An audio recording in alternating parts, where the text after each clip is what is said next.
Gloria al Padre, gloria al Hijo y gloria al Espíritu Santo. Hablar del libro del Apocalipsis es sumamente complicado. Hay que leerlo y entenderlo a la luz del magisterio de la Iglesia. Es un libro que muchos le tienen miedo porque han interpretado el Apocalipsis como algo catastrófico, como un final, cuando en realidad podría significar una revelación. Y tal vez a las personas que piensan de esta manera, que tienen miedo, que sienten miedo, les asista la razón porque frecuentemente han oído hablar de él como de un libro de terror poblado de dificultades al que solo pueden tener acceso los especialistas en la Biblia. ¿Cuántos libros se han escrito acerca del Apocalipsis fuera del magisterio de la Iglesia? ¿Y cuántos se han aventurado a plasmar un montón de ideas? Y lamentablemente, pues lo que plasman es una serie de errores y una serie de horrores. El Apocalipsis ciertamente se coloca en las Biblias actuales de último. Y esto, podríamos decirlo de la siguiente manera. Es uno de los libros que menos se comenta en nuestra iglesia ante el pueblo. Por eso mismo, el pueblo tiene ideas muy vagas y hasta fantasiosas acerca de este libro con el que se cierra la Biblia. Y da lugar a que otros se aprovechen. Pero cuando se leen las Sagradas Escrituras y se utilizan los paralelos o los márgenes, como muchos le llaman, o simplemente se utiliza también la explicación que viene en las Biblias para estudio, o los paralelos, como también se les llama, vamos a encontrar que muchas citas del Apocalipsis pues se mencionan o se concatenan con libros del Antiguo Testamento y con los Evangelios. Cuando Jesús proporcionó las revelaciones del Apocalipsis a San Juan, su intención definitivamente era que todos conocieran este libro. Por eso le expresó al mismo Juan que no lo sellara, que lo dejara abierto, es decir, que lo difundiera ampliamente. Jesús quería que todos los cristianos se empaparan del mensaje del Apocalipsis, un libro de consolación y de esperanza. Recordémonos algo muy importante. San Juan estaba en el exilio, en la isla de Patmos, que es donde se presume que se escribió esta revelación. Y es un libro que contiene en su manera de redacción muchos símbolos que eran entendidos únicamente por los cristianos de la época y que por lo tanto, si caía la lectura en manos de romanos o de griegos, difícilmente iban a entender todo el contenido porque podríamos decirlo que estaba escrito en una forma encriptada. Pero Jesús quería que se difundiera ampliamente. Jesús quería que todos conocieran este libro, que se empaparan de él, porque en él también había consolación y había esperanza. En esa época, no lo olvidemos, la iglesia era perseguida con saña por los emperadores romanos que no aceptaban que los cristianos no se doblegaran ante ellos para adorarlos como si fueran dioses. Recordémonos que Nerón se le daba la cualidad de divino, de divinidad, de Dios, el todopoderoso, el que todo lo podía, el que todo lo sabía. Recordémonos también, es un hecho histórico, que también Nerón mandó a incendiar Roma para echarle la culpa a los cristianos y de esta manera pues hacerlos ver como algo nefasto para la sociedad romana. Hay una novela muy interesante que fue plasmada en película que se llama El manto sagrado y que en ese entonces el emperador que reinaba era Calígula y todos conocen históricamente cómo era Calígula y todas las barbaridades que se cometieron también con los cristianos. Pero ¿por qué razón este odio hacia ellos? Pues lo acabo de decir. Porque los cristianos no se doblegaban ante el César y también no lo adoraban, ni mucho menos le llamaban Señor. Las fuerzas diabólicas, encarnadas en los perseguidores romanos, parecían triunfar. Muchos cristianos se encontraban desalentados, pues la anunciada segunda venida de Jesús nunca llegaba. Y este es otro punto que hay que saber discernir. Lamentablemente muchos se han aprovechado también de la segunda venida de Jesús para hacer de las suyas.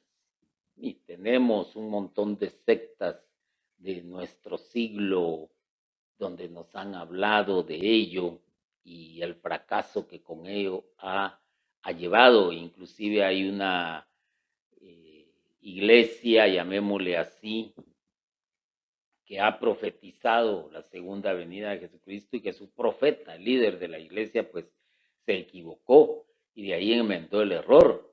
Pero ahora están peor porque dicen que Jesús ya está entre nosotros. Lo que pasa es que está en una forma invisible y que por eso no le podemos ver. Son elucubraciones de estas sectas. Imaginémonos entonces ese tiempo de persecución, ese tiempo donde se perdía la esperanza, ese tiempo donde cristiano visto, cristiano muerto. Además, los mismos cristianos temían que la iglesia desapareciera de un momento a otro, porque estaban acabando con ellos, porque los estaban dispersando y entonces se veían en la necesidad de esconderse, de encerrarse, de celebrar sus ritos en la clandestinidad. Y había que sumarle a todo esto las primeras herejías que comenzaban a introducirse en la iglesia por medio de los falsos profetas. Miren desde cuándo viene esto. Casi que se dio de inmediato a la partida de nuestro Señor Jesucristo hacia el cielo. Se dio casi de inmediato y estamos hablando prácticamente de los primeros 30 años del cristianismo. Era un momento crítico y justo en ese momento Jesús en visiones le entrega a San Juan las revelaciones del Apocalipsis, que son un mensaje de aliento y de esperanza, no de miedo, no de terror, no de angustia, no, todo lo contrario. Hay un mensaje de aliento y de esperanza. La teología del Apocalipsis podría resumirse de la manera siguiente. Por encima de todo, de las fuerzas maléficas que pretenden destruir el reino de Dios, está el plan de Dios que se cumplirá al pie de la letra. Hoy estamos viviendo tiempos en los cuales también se pretende destruir la iglesia, destruir el reino de Dios. Hoy ciertamente ya no hay persecuciones físicas, ya no te crucifican, ya no te llevan a la pira, simplemente te están trabajando la mente, el pensamiento, lo están modificando, te están haciendo ver que una realidad es lo que tus ojos ven, lo que tus sentidos pueden palpar, pero que lo demás es un sueño, es una utopía, es algo inexistente, cambiando la mentalidad de la gente, cambiando su manera de pensar, es la manera en que el reino del mal está tratando de destruir la iglesia, pero no olvidemos algo muy importante también. Las puertas del infierno no prevalecerán. Eso es algo que no se debe de olvidar. Y Dios va empujando la historia del mundo para que todo culmine en un cielo nuevo y una tierra nueva.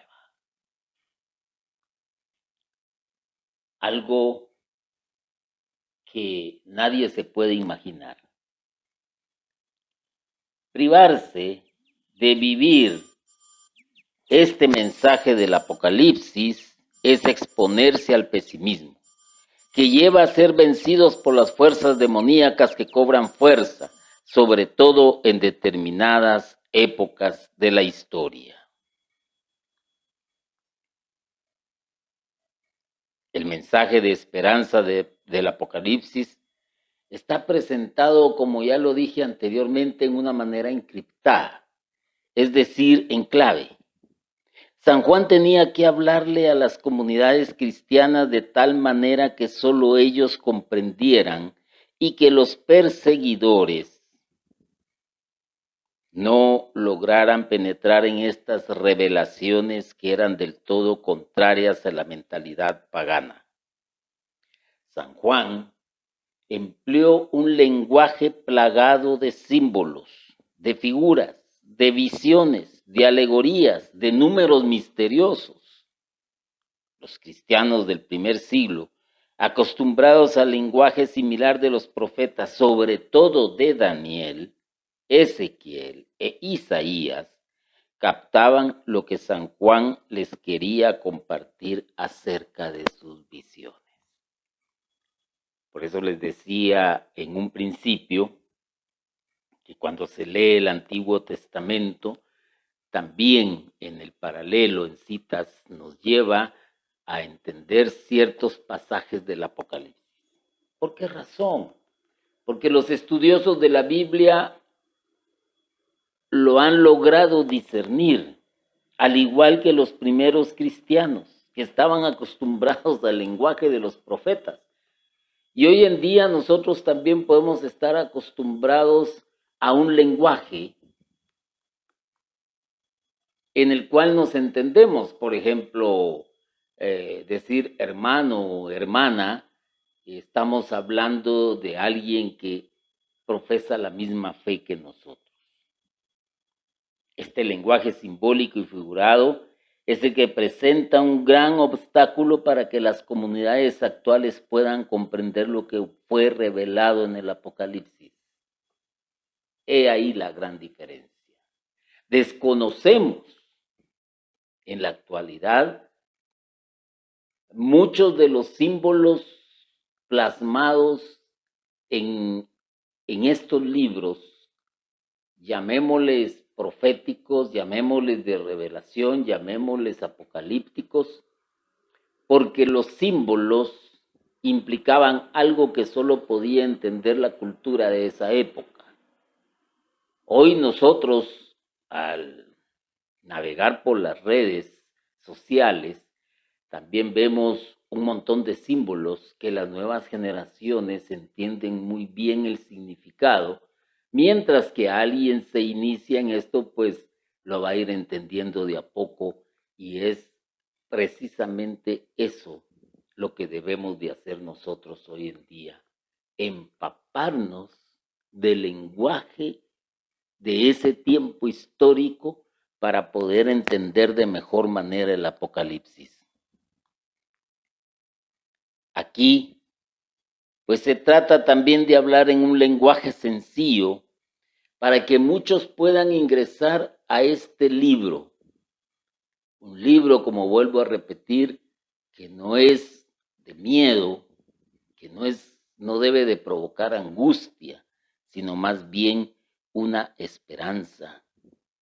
Y tratar de hablar de una manera sencilla para que los que leen el libro del Apocalipsis no se pierdan en una selva de símbolos y de metáforas, sino que puedan ir gozando las revelaciones preciosas de Jesús conforme vayan logrando descifrar el lenguaje en clave, encriptado, que San Juan empleó para evangelizar a los cristianos del primer siglo de la Iglesia.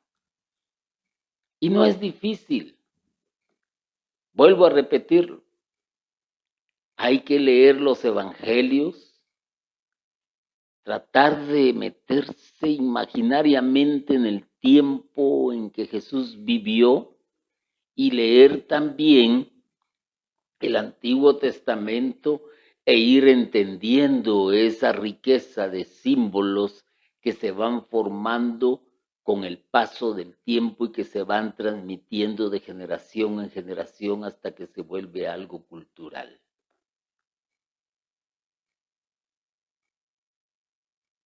Leer el Apocalipsis no debe de ser una cosa difícil, porque, vuelvo a repetirlo, en ello también hay mensaje de esperanza. Jesús resucitado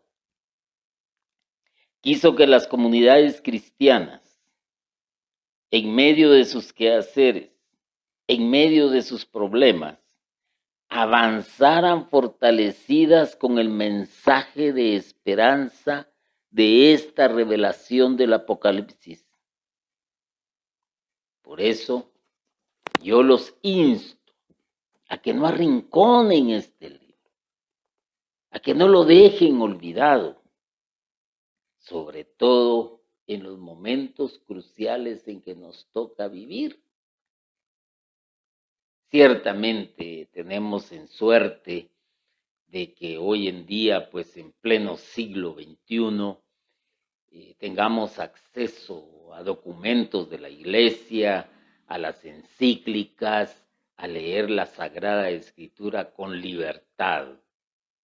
Ciertamente lo tenemos. Y ellas nos pueden enseñar también a descifrar lo que está escrito en clave, lo que no es entendible para muchos, pero aquel cristiano que se forma, aquel cristiano que desea aprender más día a día, leyendo, va a encontrar una riqueza y va a saber descubrir indudablemente la riqueza que hay en el libro del Apocalipsis. Porque estos tiempos que estamos viviendo también son tiempos de confusión. Hoy hasta los medios tradicionales, escritos, hablados, visuales, se han encargado de torcer toda una información objetiva y la han convertido en algo subjetivo para intereses quizás políticos que lo único que lleva es dinero a sus arcas y crean una gran confusión. Es tanta la información existente hoy en día que también nos podemos equivocar porque ya no nos entendemos hablamos diferente idioma, como en los tiempos de Babel. También desconocemos a los profetas, a los que nos llevan el mensaje de esperanza y de salvación, a los que nos exhortan a cambiar de pensamiento, a cambiar de vida, como en los tiempos de Noé. También se están viviendo tiempos de un pecado terrible, grandísimo, como en los tiempos de Sodoma y Gomorra. No creamos que los tiempos son diferentes.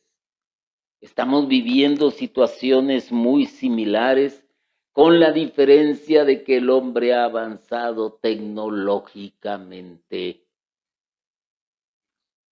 y que también por ciertos sentidos de moral y sociales, pues ha parado en cierto momento todo el bestialismo de que el ser humano es capaz. El libro del Apocalipsis promete bendiciones muy grandes para la persona que lea y guarde la palabra de esta revelación. Y no lo estoy diciendo yo porque se me antoja. Puedes leerlo en el Apocalipsis. En su capítulo 1 y versículo 3 vas a encontrar esta aseveración. Así que yo los insto a que se internen en el libro del Apocalipsis, pero sobre todo que pidan el auxilio del Santo Espíritu, del Espíritu Santo, para poder entender toda la riqueza que hay ahí plasmada y dejarse auxiliar también por el magisterio de la Iglesia. Bendito y alabado sea Jesucristo por siempre. Amén.